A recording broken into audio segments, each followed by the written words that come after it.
Salam, selamat hari Minggu bagi seluruh jemaat yang dikasihi Tuhan. Selamat hari Minggu bagi majelis jemaat yang diurapi Tuhan. Pujilah hai hamba-hamba Tuhan, pujilah nama Tuhan. Kiranya nama Tuhan dimasyhurkan sekarang ini dan selama-lamanya. Dari terbitnya sampai kepada terbenamnya matahari, terpujilah nama Tuhan. Tuhan tinggi mengatasi segala bangsa, kemuliaannya mengatasi langit. Siapakah seperti Tuhan Allah kita, yang diam di tempat yang tinggi, yang merendahkan diri untuk melihat ke langit dan ke bumi. Bersukacitalah, pujilah Allah yang Maha Kuasa. Mari kita puji Tuhan melalui buku nyanyian nomor 125.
Di dalam nama Allah Bapa dan nama anaknya Yesus Kristus dan nama Roh Kudus yang menciptakan langit dan bumi.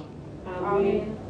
Demikian firman Tuhan, orang yang benar itu akan hidup oleh percayanya, tetapi tidak ada damai sejahtera bagi orang-orang fasik.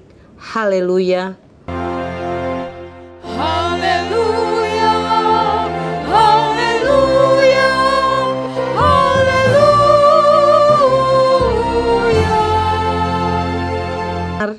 Yang tumbuh dan kuat, berikanlah bagi kami kasih yang setia mencintai Tuhan dan manusia. Berikanlah bagi kami pengharapan yang hidup, supaya kami bersukacita melakukan kehendak-Mu. Dengarkanlah doa kami ini di dalam nama anak-Mu, Tuhan Yesus Kristus Tuhan kami. Amin. Mari kita puji Tuhan melalui buku nyanyian nomor 24.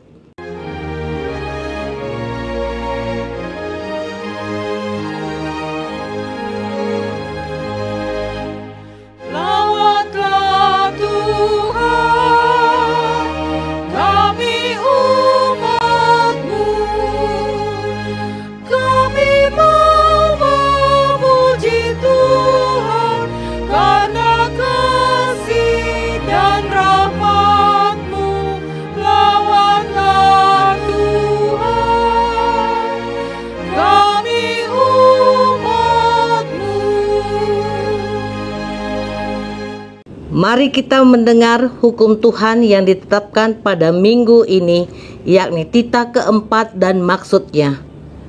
Titah keempat. Ingat dan kuduskanlah hari Sabat. 6 hari lamanya engkau akan bekerja dan melakukan segala pekerjaanmu. Tetapi hari ketujuh adalah hari Sabat Tuhan Allahmu. Maka jangan melakukan sesuatu pekerjaan, engkau atau anakmu laki-laki, atau anakmu perempuan, atau hambamu laki-laki, atau hambamu perempuan, atau hewanmu, atau orang asing yang berada di tempat kediamanmu. Sebab pada 6 hari lamanya Tuhan menjadikan langit dan bumi, laut dan segala isinya. Dan Ia berhenti pada hari yang ketujuh. Itulah sebabnya Tuhan memberkati hari Sabat dan menguduskannya. Maksudnya adalah kita harus takut serta kasih kepada Allah. Sebab itu jangan menganggap rendah akan ajaran dan firman Tuhan. Hendaklah kita menghormati dan menguduskan firman Allah, dan hendaklah kita tekun mendengar dan mempelajarinya. Demikianlah hukum Tuhan. Marilah kita memohon kekuatan pada Tuhan untuk melakukan hukum-Nya. Ya Tuhan Allah, kuatkanlah kami melakukan yang sesuai dengan hukum-Mu. Amin. Mari kita puji Tuhan melalui buku nyanyian nomor 688.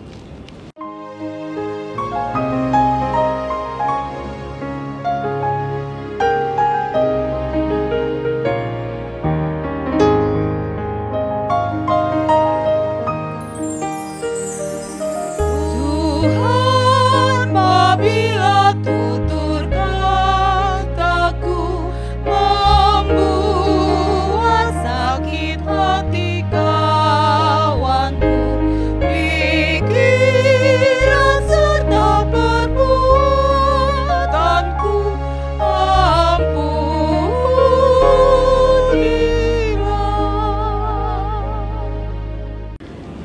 Marilah kita merendahkan diri untuk mengaku dosa kita. Ya Tuhan Bapa yang Maha Kasih, kami berkumpul bersama-sama berdoa padamu, bukan karena kebenaran kami, melainkan hanyalah karena belas kasihan-Mu yang besar. Kasihanilah dan ampunilah segala dosa dan kesalahan kami. Bangunkanlah hati dan jiwa kami, supaya kami dapat meninggalkan segala perbuatan kami yang jahat, dan kami beroleh hidup yang baru di dalam Yesus Kristus, Tuhan kami. Amin.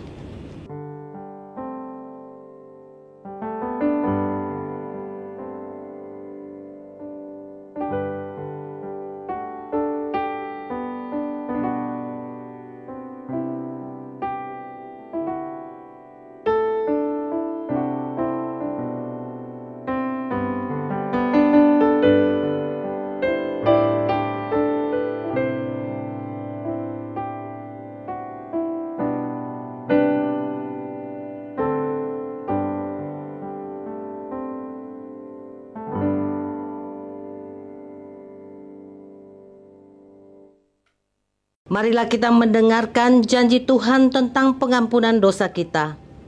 Demikianlah firman Tuhan, aku telah menghapus segala dosa pemberontakanmu seperti kabut diterbangkan angin, dan segala dosamu seperti awan yang tertiup. Kembalilah kepadaku, sebab aku telah menebus engkau. Kemuliaan bagi Allah di tempat yang maha tinggi. Amin. Mari kita angkat pujian dari buku nyanyian nomor 212.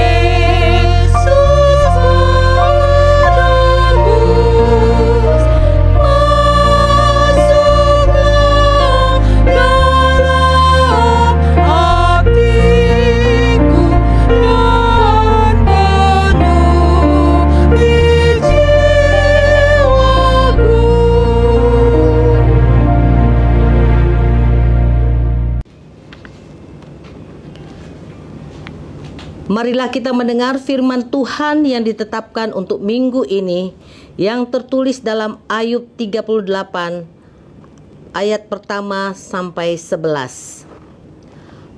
Maka dari dalam badai Tuhan menjawab Ayub, Siapakah dia yang menggelapkan keputusan dengan perkataan-perkataan yang tidak berpengetahuan?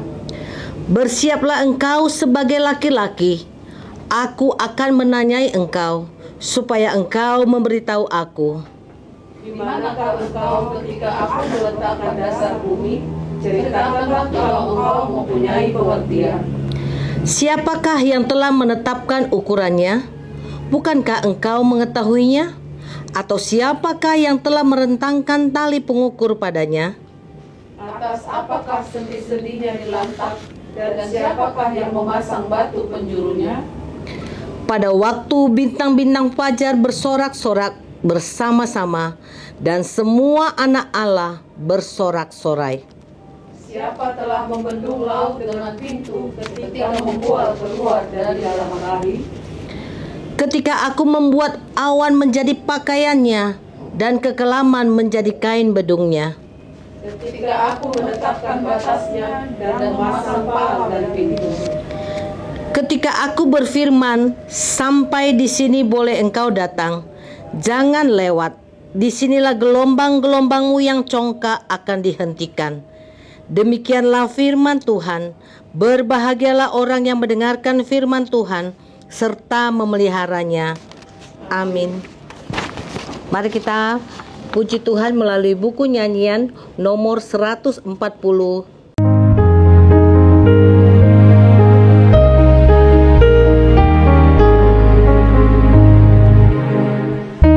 Tetap bergemar, tekun bekerja, mengajak semua datang padanya, supaya percaya Yesus Tuhannya, beritakan firman-Nya sama di dunia.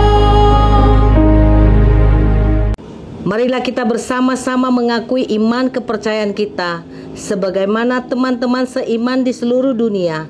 Kita bersama-sama mengucapkannya. Aku percaya kepada Allah Bapa yang Maha Kuasa, Khalik langit dan bumi.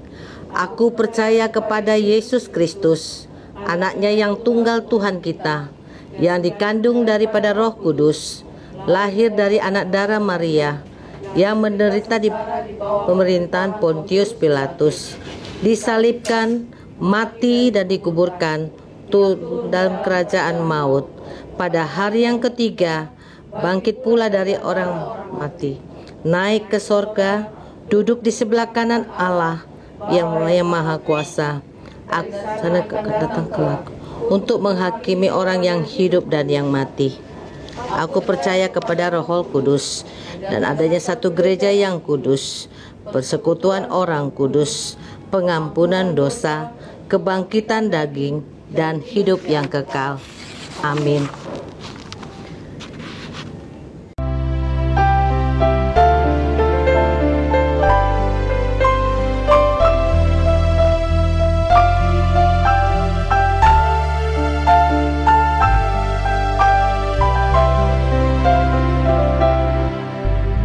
Di jalan hidup di dunia kelam, banyak sedih mengera.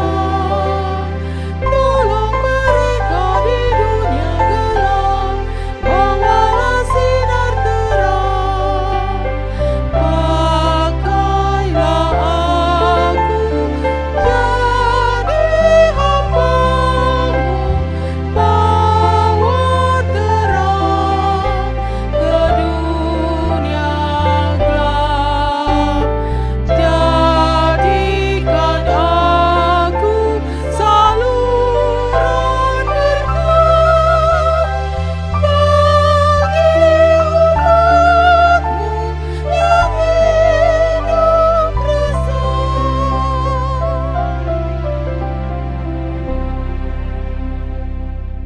Damai sejahtera yang melampaui segala akal, itulah yang memelihara hati dan pikiran saudara di dalam Kristus Yesus Tuhan kita. Amin. Bapak, Ibu, saudara-saudara yang dikasihi Tuhan Yesus Kristus, firman Tuhan Nats Khotbah pada hari ini, Minggu tanggal 20 Juni 2021, tertulis dalam 2 Korintus pasal yang ke-6 ayat 1 sampai dengan ayat yang ke-10. Demikian firman Tuhan.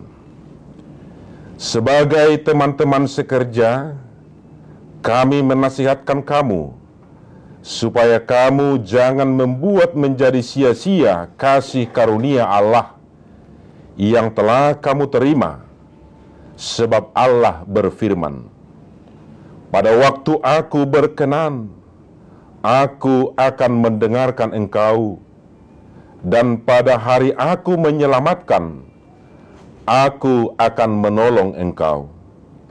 Sesungguhnya, waktu ini adalah waktu perkenanan itu. Sesungguhnya, hari ini adalah hari penyelamatan itu. Dalam hal apapun, kami tidak memberi sebab orang tersandung, supaya pelayanan kami jangan sampai dicela.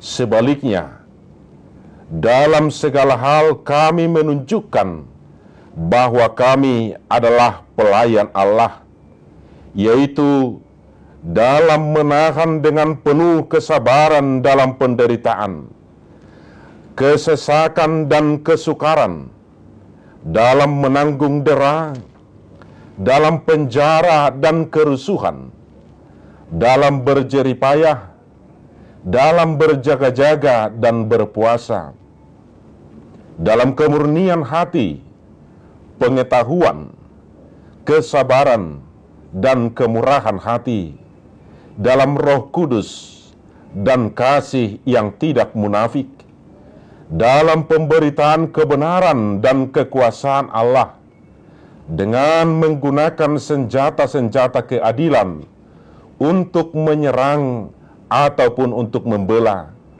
ketika dihormati dan ketika dihina, ketika diumpat atau ketika dipuji, ketika dianggap sebagai penipu namun dipercayai, sebagai orang yang tidak dikenal namun terkenal, sebagai orang yang nyaris mati dan sungguh kami hidup, sebagai orang yang dihajar namun tidak mati, sebagai orang berduka cita namun senantiasa bersuka cita, sebagai orang miskin namun memperkaya banyak orang, sebagai orang tak bermilik sekalipun kami memiliki segala sesuatu.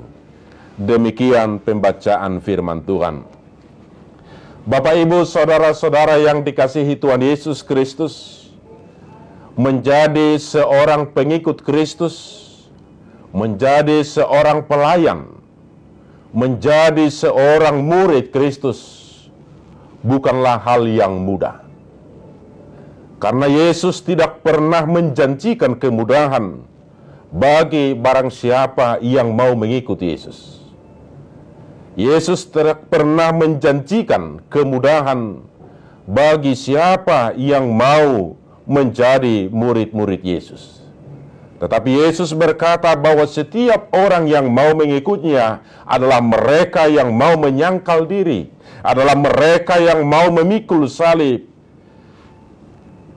Sebagaimana dikatakan Tuhan Yesus, barang siapa yang tidak memikul salibnya dan mengikut aku, ia tidak dapat menjadi muridku. Bapak, Ibu, saudara yang dikasihi Tuhan Yesus Kristus, Paulus juga merasakan bagaimana kasih karunia Tuhan yang telah dia terima ketika hidupnya jauh dari Kristus. Bahkan dia mengejar-ngejar orang yang percaya kepada Yesus. Dia memusuhi para pengikut Kristus. Tetapi ketika Paulus dipanggil oleh Tuhan, dia benar-benar merasakan kasih karunia daripada Tuhan. Saudara-saudara yang dikasihi Tuhan Yesus Kristus, surat Paulus kepada jemaat di Korintus mengingatkan para pengikut Kristus dan juga saudara-saudara sepelayanan dengan Paulus, supaya mereka tidak menyia-nyiakan kasih karunia Allah. Saudara-saudara, apa itu kasih karunia Allah? Kasih karunia Allah adalah bagaimana Tuhan memberikan keselamatan kepada manusia dengan cuma-cuma. Bagaimana Tuhan memberikan keselamatan bagi kita, dan bagaimana Tuhan memanggil setiap orang percaya menjadi pelayan untuk melanjutkan misi Kristus di tengah-tengah dunia ini. Maka setiap orang yang telah menerima kasih karunia daripada Tuhan, janganlah menyia-nyiakan kasih karunia yang telah diberikan oleh Tuhan. Bapak Ibu Saudara-saudara, diingatkan melalui nats ini, yaitu merujuk kepada kesempatan waktu yang diberikan Tuhan. Kita sering menerjemahkan bahwa hidup kita adalah anugerah, bahwa hari ini adalah kesempatan, bahwa hidup ini adalah kesempatan, maka kita jangan menyia-nyiakan kesempatan yang Tuhan berikan. Mungkin hampir semua tahu lagu hidup ini adalah kesempatan. Itu kesempatan yang diberikan Tuhan melakukan apa yang diinginkan, apa yang dikehendaki Tuhan dalam hidup kita. Maka dikatakan di dalam nats ini, pada waktu aku berkenan, aku akan mendengarkan engkau, dan pada hari aku menyelamatkan, aku akan menolong engkau. Sesungguhnya waktu ini adalah waktu perkenanan itu. Sesungguhnya hari ini adalah hari penyelamatan itu. Maka melakukan kebenaran dan menghidupi kasih karunia dari Allah, janganlah menunggu hari esok, tetapi sekarang, saat ini, waktu yang diberikan Tuhan, hendaknya kita pergunakan dalam rangka menghidupi kasih karunia yang kita terima dari Tuhan. Bapak Ibu Saudara-saudara yang dikasihi Tuhan Yesus Kristus, sebaliknya dalam segala hal kami menunjukkan bahwa kami adalah pelayan Allah. Ini juga merujuk bagaimana integritas seorang pelayan, supaya setiap orang yang terpanggil menjadi pelayan dan pengikut Kristus benar-benar menunjukkan dirinya sebagai pelayan yang dipilih oleh Tuhan, supaya hidupnya bukan menjadi sandungan bagi orang lain, dapat menahan dengan penuh kesabaran dalam penderitaan, kesesakan, dan kesukaran. Maka harus berusaha keras menjaga diri agar tidak menjadi penyebab orang tersandung. Menjaga diri agar pelayan yang sudah dimulai tidak dicela oleh orang lain. Menjaga jangan sampai ada orang yang kemudian bisa berkomentar bahwa dia cuma bisa berkhotbah, bahwa dia cuma bisa memberitakan tetapi jauh dari hidup yang benar. Bahwa apa yang kita sampaikan sebagai pelayan, sebagai orang Kristen, tidak dapat kita hidupi. Maka ini juga menjadi pergumulan besar bagi setiap para pelayan. Ini juga menjadi pergumulan besar bagi setiap orang Kristen. Bapak Ibu Saudara-saudara, hal kecil yang dapat kita lihat, mungkin kita merasakan bahwa tidak ada salahnya kalau seorang jemaat pergi ke gereja dengan menggunakan perhiasan dan lain sebagainya, dengan menggunakan perhiasan yang melekat pada jarinya secara keseluruhan. Tentu itu tidak salah, tetapi itu tidak baik karena bisa menjadi sandungan bagi orang lain. Sama halnya ketika kita duduk bersama dengan tetangga kita yang bukan orang Kristen, tidak ada salahnya kalau kita misalnya memakan makanan berdua dan sebagainya. Tetapi ketika itu dilihat oleh orang-orang di sekitar kita yang bukan Kristen, kita akan menjadi batu sandungan. Tidak ada salahnya seorang pendeta menggunakan mobil yang mewah, karena itu mobilnya, itu miliknya. Tetapi mungkin tidak elok dilihat kalau jemaat yang dilayani tidak memiliki mobil, sementara dia menggunakan mobil yang mewah. Oleh karena itu banyak hal yang bisa membawa kita, menjadikan kita menjadi batu sandungan. Oleh karena itu, Paulus mengingatkan dalam segala hal, dia akan menghidupi dirinya sebagai seorang pelayan Allah. Saudara-saudara yang dikasihi Tuhan Yesus Kristus, hal yang kedua, menunjukkan kualitas seorang pelayan yang rela menanggung resiko melayani.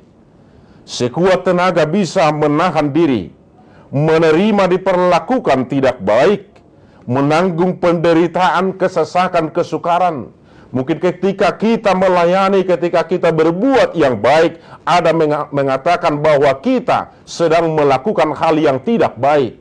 Mungkin kita dicela, mungkin kita dikatakan sebagai orang yang munafik. Ketika kita berbuat baik di tengah-tengah pelayanan, ketika kita berbuat baik di tengah-tengah gereja. Tetapi kita diingatkan supaya kita bisa bertahan dan melewatinya sebagai seorang pilihan Tuhan, sebagai seorang pelayan Tuhan, sebagai seorang pengikut Kristus. Karena keberadaan kita di tengah-tengah dunia ini bisa saja dibenci, dicela, dan sebagainya. Tetapi kemampuan kita menahan diri, itulah yang diinginkan dalam nats khotbah pada minggu ini. Bapak, Ibu, saudara-saudara yang dikasihi Tuhan Yesus Kristus, menunjukkan integritas seorang pelayan, menunjukkan integritas seorang jemaat, menunjukkan integritas seorang pengikut Kristus dalam berbagai situasi, dalam berbagai kondisi yang kita hadapi. Seberat apapun tantangan yang kita hadapi, entah ketika harus menanggung dera, ketika dalam penjara seperti yang dialami oleh Paulus, tak kalah menghadapi kerusuhan, ketika kita mengalami banyak kesukaran dalam beribadah, ketika kita mengalami banyak kesukaran dalam mendirikan rumah ibadah, ketika kita disebut sebagai kafir, bagaimana kita tetap menunjukkan integritas kita di tengah-tengah dunia ini yang tidak menginginkan kehadiran kita sebagai orang-orang yang percaya, sebagai pengikut Kristus. Bapak, Ibu, saudara-saudara yang dikasihi Tuhan Yesus Kristus, kondisi sulit dalam pelayanan, kondisi sulit dalam hidup sebagai orang Kristen, janganlah membuat kita berputus asa dalam hidup kita. Tetapi itu akan menjadi cambuk bagi kita untuk semakin kokoh di dalam iman kita. Bahkan itu akan semakin membangun iman kita kepada Yesus Kristus, membuat kita menjadi orang Kristen yang semakin tangguh dan melayani sesuai dengan pelayanan yang dipercayakan oleh Tuhan kepada kita berdasarkan kasih karunia-Nya. Sebagai orang yang tidak dikenal namun dikenal, sebagai orang yang nyaris mati namun sungguh hidup, itu menunjukkan bagaimana Paulus di tengah-tengah pelayanannya, seorang rasul yang mendapat celaan, seorang rasul yang harus menderita, seorang rasul yang harus dipenjarakan, tetapi dia tidak pernah putus asa di dalam setiap pergumulannya, di dalam setiap penderitaannya. Tetapi satu hal yang perlu kita lihat, dia mampu bersukacita di tengah-tengah duka cita yang dialaminya di tengah-tengah pelayanannya. Oleh karena itu dia mampu dan sanggup mengatakan, sebagaimana kita baca dalam pasal 4 ayat 17, sebab penderitaan ringan yang sekarang ini mengerjakan bagi kamu kemuliaan kekal yang melebihi segala-galanya, jauh lebih besar daripada penderitaan kami. Maka penderitaan yang dialami tidak seberapa dibandingkan dengan kemuliaan yang akan diberikan Tuhan. Maka ketika kita mengalami banyak tantangan, pergumulan hidup di tengah-tengah masa pandemi COVID-19 yang kita rasakan secara khusus pada minggu-minggu ini, bagaimana jumlah yang positif COVID-19 sangat besar peningkatannya. Bahkan mungkin ada saudara kita yang harus berhenti beribadah di tengah-tengah gereja. Mungkin kita mengalami banyak kesulitan besar secara ekonomi yang berpengaruh bagi kehidupan kita. Tetapi janganlah kita surut di dalam iman kita, di dalam pelayanan kita, di dalam kesetiaan kita mengikut Kristus di tengah-tengah dunia ini. Bapak, Ibu, saudara-saudara yang dikasihi Tuhan Yesus Kristus, Sebagaimana dengan topik minggu hari ini yang mengatakan pelayanan yang penuh kasih. Artinya bagaimana pelayanan itu benar-benar hidup di dalam Yesus Kristus yang adalah kasih itu sendiri. Oleh karena itu dalam keadaan bagaimanapun kita harus mampu meneladani Yesus Kristus. Karena Yesus Kristus bagaimana dia datang dari kemuliaannya, tetapi dia menjadi seperti orang yang berdosa. Dia dihina bahkan sampai mati di kayu salib. Dan itulah besarnya karunia yang diberikan oleh Tuhan kepada kita, keselamatan dalam Yesus Kristus.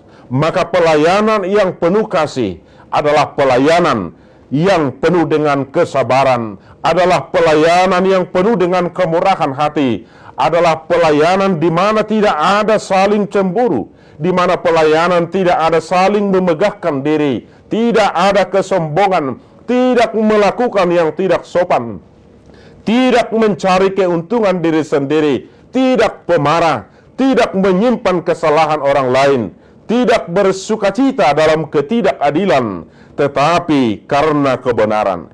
Ia menutupi segala sesuatu, percaya segala sesuatu, mengharapkan segala sesuatu, sabar menanggung segala sesuatu, tidak berkesudahan. Oleh karena itu Bapak Ibu Saudara, pada hari ini kita yang telah dipilih oleh Tuhan sebagai orang yang telah menerima anugerah Tuhan, Tuhan menganugerahkan banyak hal kepada kita, termasuk ketika kita menjadi pelayan tabisan, ketika kita menjadi orang yang percaya, ketika kita menjadi orang Kristen, itu juga adalah anugerah Tuhan. Oleh karena itu marilah kita hidup saling melayani, karena kita terpanggil untuk melayani dengan penuh kasih yang daripada Tuhan. Kiranya Tuhan menguatkan kita dalam setiap pelayanan kita. Amin, kita berdoa. Allah Bapa dalam Yesus Kristus, kami bersyukur Tuhan atas besar kasih karunia yang Tuhan berikan. Keselamatan dalam Yesus Kristus adalah karunia terbesar dalam hidup kami. Mampukan kami Tuhan untuk menghidupi keselamatan, kasih karunia yang telah Tuhan anugerahkan kepada kami, supaya kami terpanggil menjadi pelayan yang melayani di dalam kasih, jauh dari hidup yang menjadi batu sandungan, tetapi kami menjadi kesukaan bagi orang-orang di sekitar kami, menjadi berkat bagi dunia ini. Mampukan kami Tuhan melalui kuat kuasa Roh Kudus-Mu. Di dalam Yesus Kristus kami berdoa dan mengucap syukur. Amin. Kita menyerahkan persembahan kita bernyanyi dari buku nyanyian nomor 730 ayat 1 dan seterusnya.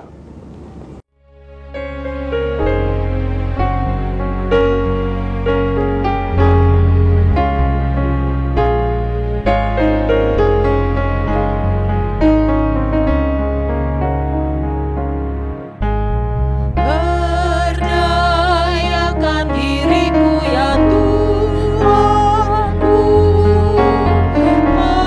memancarkan keindahan kasih-Mu bagi sesamaku oleh Roh Kudus-Mu, dari hatiku terpancar kasih-Mu.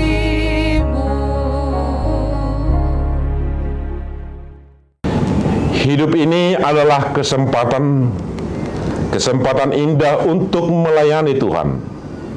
Oleh karena itu, beritakanlah kebenaran dan kuasa Allah dimanapun engkau berada, karena kita adalah pelayan Allah. Amin. Marilah kita berdoa untuk menyerahkan persembahan kita kepada Tuhan.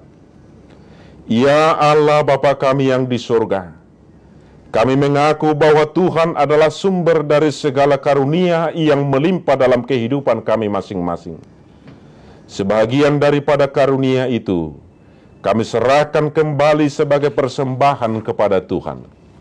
Terimalah dan berkatilah persembahan umat-Mu ini, agar dapat kami pergunakan untuk pekerjaan, dan pelayanan kerajaan Tuhan di dunia ini. Bukalah hati kami untuk mengenal betapa banyak berkat dan karunia yang kami peroleh dari Tuhan, supaya kami senantiasa bersyukur kepadamu. Di dalam nama Yesus Kristus Tuhan kami. Amin. Tuhan karuniamu, roh dan jiwaku sembuh, nyawa juga hidupku, harta milikku semua, ku serahkan padamu untuk selama-lamanya.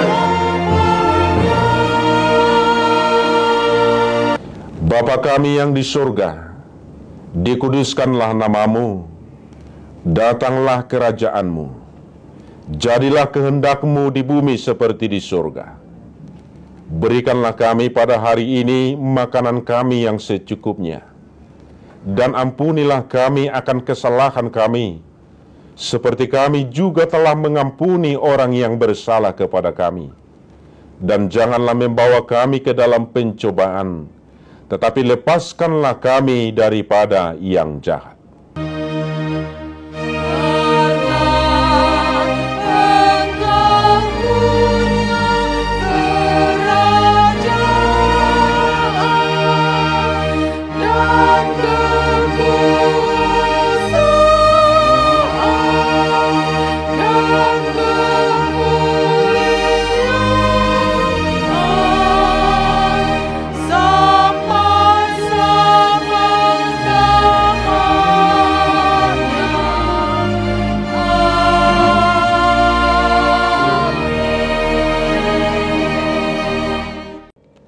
Pulanglah dengan sejahtera dan terimalah berkat Tuhan. Tuhan memberkati engkau dan melindungi engkau. Tuhan menyinari engkau dengan wajah-Nya dan memberi engkau kasih karunia. Tuhan menghadapkan wajah-Nya kepadamu dan memberi engkau damai sejahtera. Amin.